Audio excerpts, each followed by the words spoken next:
Cześć, witam Was w kolejnym odcinku mojego vloga.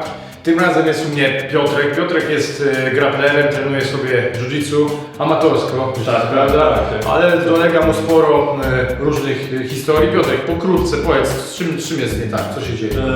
Duży dyskomfort, dzień dobry w ogóle, tak. Duży dyskomfort w barkach, miednica, pokrótce, cała obręcz barkowa ogólnie, nie? Dobra, i dzisiaj chciałbym Wam pokazać, jak mniej więcej wygląda diagnostyka. Ja, Piotrka, będę się starał wykonać zabieg chiropraktyczny, później zobaczymy, co się nam zmienia. Jak będzie Piotrek funkcjonował po zabiegu. Więc Piotrek, słuchaj, stań sobie tutaj, bardzo Cię proszę. Ja sobie popatrzę teraz na Ciebie przodem i teraz o co bym Cię prosił. Zrób w miejscu kilka kroków, idziesz sobie w miejscu. Staraj się patrzeć na mnie, przed siebie. I teraz pierwsza rzecz, jak się przyjrzycie, zauważycie, jak Piotrek staje na lewej nodze, to stoi prosto. Jak Piotrek staje na prawej nodze, to delikatnie chwieje go do prawej strony. To jest tak, jakby ktoś ściągnął za prawe biodro i delikatnie chciał go przewrócić. Stań na lewej nodze, utrzymaj równowagę. No, podnieś prawą do góry. Patrz przed siebie. Tułów jest ustawiony mniej więcej w jednej linii, nos, kratka piersiowa, pępek trzymają się w jednej linii, udo jest delikatnie przywiedzione. Stań na prawej nodze. A tutaj historia wygląda inaczej. Głowa przesuwa się w lewo. Piotrek ma dużo więcej problemów z utrzymaniem równowagi. Obstawiam, że coś dzieje się w obrębie prawej kości miedniczej, gdzieś prawy staw krzyżobiodrowy ma jakiś problem. Ok? I to jest taka z grubsza obserwacja, która jak ktoś ma wprawę już bardzo dużo mówi o tym, jak człowiek stoi, jak człowiek funkcjonuje. Kilka ważnych punktów, na które trzeba zwrócić uwagę na początku, to ułożenie kolców biodrowych przednich górnych. I teraz pierwsza historia jest taka. Prawe biodro bardziej w przód i niżej, lewe biodro bardziej w górę i do tyłu. Czyli miednica Piotrka delikatnie się wykręca, prawy staw krzyżobiodrowy z tego powodu prawdopodobnie będzie nadmiernie spięty. Stój w luzie przodem. Bardzo ważna sprawa, on narzekał na ułożenie, na funkcję ogólnie obręczy kończyny górnej. Ta obręcz jest przekrzywiona. Jak popatrzymy na te dwa punkty, czyli na lewy obojczyk, na przyśrodkowy punkt na obojczyku, po lewej, po prawej stronie, no to jest dobre pół centymetra różnicy, jeżeli chodzi o poziom, o wysokość. Bardzo ważny punkt to jest ułożenie stawu szczytowo-potylicznego. I teraz tutaj trzyma się w miarę prosto, chociaż lewy wyrostek sutkowaty kości skroniowej jest ustawiony troszeczkę niżej niż prawy wyrostek kości sutkowatej. Te wyrostki sutkowate delikatnie odbiegają od siebie poziomem, ale stań do tyłem, proszę. Przejedziemy się teraz palcem po linii kręgosłupa, zobaczymy, jak wyrostki kolczyste są ułożone.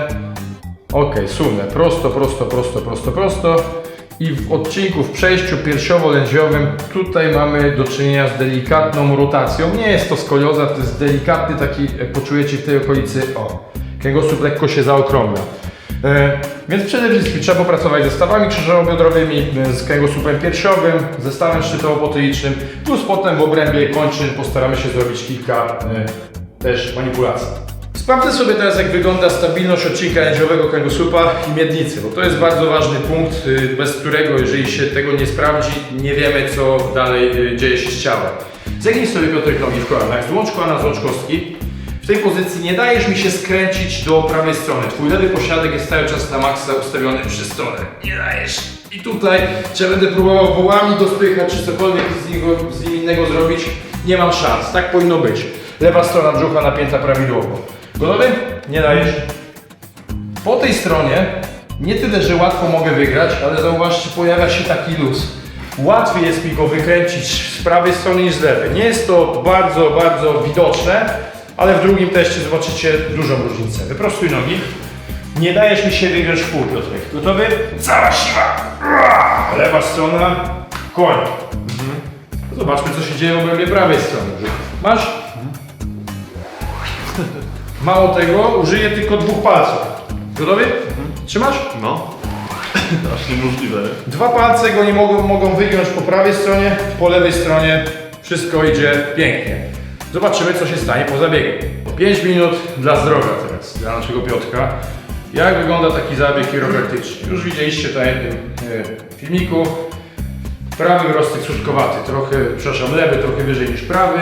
Puszczasz sobie luziutko. Ok, staw szczytowo-potyliczny po lewej stronie zmanipulowany.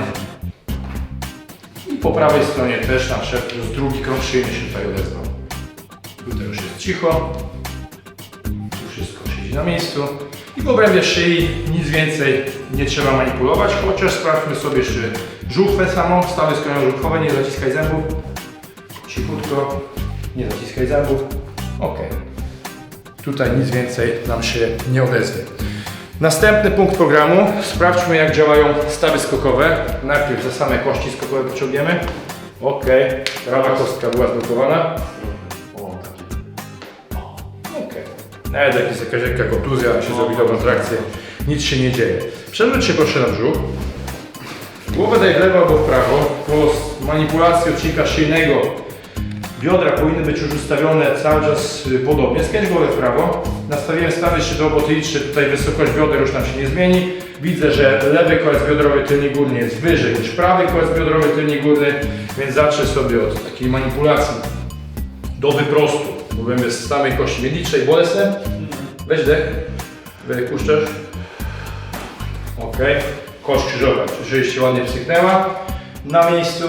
Dobra, teraz prosiłbym, żebyś się położył na swoim prawym boku. Dolną rękę daj sobie pod głowę. Górną nogę sobie zegnij. Porządku, trochę bliżej do mnie. Ok. Wystarczy odłożyć rękę. Mało stabilny Piotrek jest tutaj w obrębie kości krzyżowej. Weź sobie wdech i wydech puszczasz. Już na całe powietrze. Ok, jeszcze raz. Wydech puszczasz. Super. Zobaczmy to samo po drugiej stronie. Dolna ręka pod głową. Ginasz nogę. Puszczasz luźno. Weź wdech. Wdech i wydech puszczasz luźno. Ok. Mam nadzieję, że to słyszycie. Słyszycie, że tutaj miednica harczy niemiłosiernie. Głowa leży, nogi zgięte, zegnij nogi w kolanach, złącz kostki. Jeżeli tak mocno zrywały się stawy krzyżowo-biodrowe, sprawdźmy, co się dzieje w obrębie spojenia łonowego. Ustaw troszeczkę szerzej kolana. Dobra, ja wkładam ręce między twoje kolana, staraj się wyściśnij. Mocno. Ok, spojenie łonowe też się nam ładnie ustawiło. Na miejscu, więc teraz mniej więcej ubiotka miednica powinna być równa. Przerzuć się proszę na brzuch.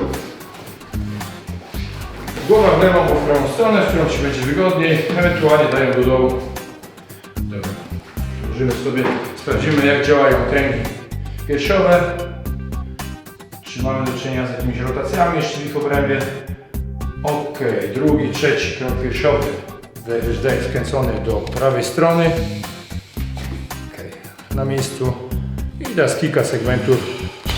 Trzeba sobie ucisnąć. Wdech. Weź wdech. Jeszcze raz wdech.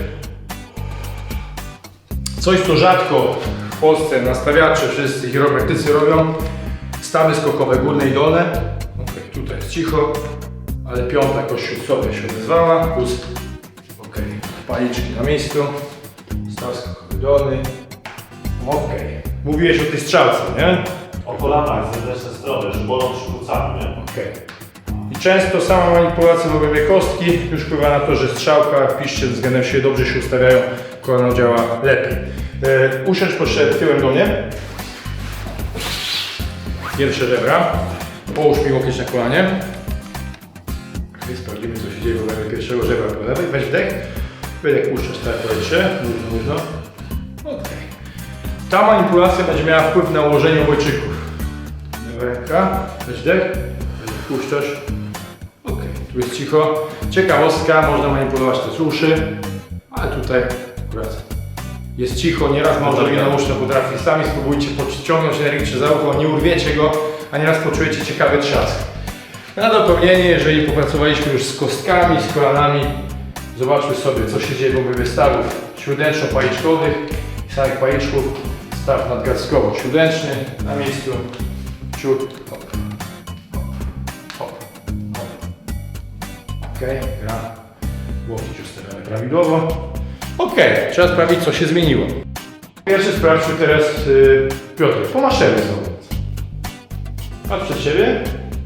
I teraz zauważcie, miednica oscyluje podobnie, w lewo, w prawo. Wtedy mówiliśmy, że Piotrek cały się przechyla do prawej strony, kiedy maszeruje.